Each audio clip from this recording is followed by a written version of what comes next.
الدقيقه الاولى كما شفتوا دخلنا في المقابله، من بعد زدنا واحد لو طون فيبل من بعد الهدف، زدنا واحد لو طون فيبل اللي كان فاش جينا الهدف كان واحد شي عمليه ديال ارتخاء بتيت رولاشمون كانت هاد اللعابه، من بعد استرجعوا يعني الانفاس ديالهم في 10 دقائق الاخرى. اونتر ميطون درنا تضرب لنا غونازو ما كان سهل انه ما يكملش معنا، ولكن هو غياب ديال وليد شهيد كذلك كلاري دروا اللي عنده تا هو انه مريض من ركائز ديال الفريق، فكان لازم ندير واحد التغيير اونتر ميطون.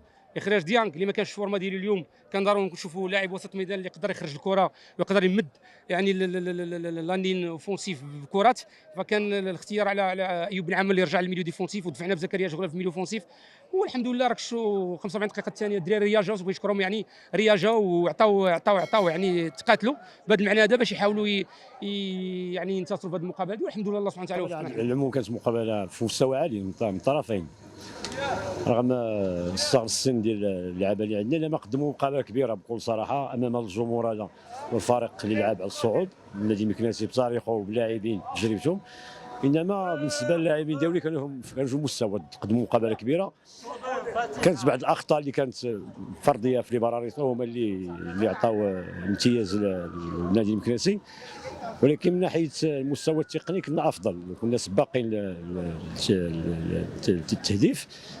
انما العموم راضي على المقابله، العموم راضي على المستوى اللي قدموه الدراري، والحمد لله حنا في صدد تكوين جيل لمستقبل الفريق الاول، الحمد لله وحنا راضيين على المستوى اللي قدمناه اليوم. المقابله اليوم كجميع المقابلات عرفنا غادي تكون صعبه علينا.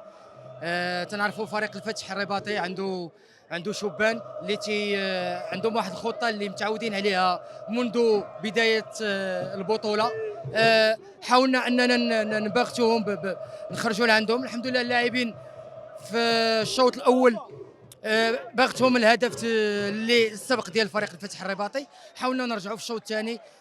تنهدي هذا الانتصار هذا لهذا الجمهور هذا اللي في الحقيقه يستاهل ان الفريق رجع للقسم الوطني الثاني كخطوه اولى، ويستاهل ان شاء الله يكون في القسم الوطني الاول ان شاء الله، ونلعبوا على الالقاب ان شاء الله. لابد ما خصنا نفكروا اننا درجه بدرجه اننا حتى نوصلوا للمبتغى ان شاء الله. المقابله ما كانت سهله، مقابله قويه في الظروف هذه، في الحراره والعشب الاصطناعي كتعرف عانينا. فريق اللي ماشي سهل، فريق امل الفتح عنده لاعبين شباب، لاعبين اللي في المستوى، خلق لنا متاعب، تلقينا هدف ولكن بقينا مركزين، بقينا محافظين.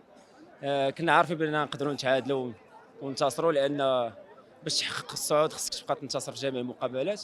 الحمد لله كنبغي نشكر اللاعبين على هذه المجهودات، كنهديو هذا الانتصار لينا حنا كلاعبين ولا كستاف ولا طاقم ولا اداره. كنبغي نشكر الجماهير مره اخرى، كنهديوهم 3 النقاط. كما كتشوفوا الحمد لله انا زيد فرحان على هذه النتيجه اللي درنا وداروا هاد الدراري الرجال، وكنشكر الجمهور عاوتاني، ديما نشكروا حيت هذا الجمهور هذا بزاف فهمتيني، وشكرا لكم وانتم شكرا لكم بزاف مساندينا في الضراء والسراء، والحمد لله.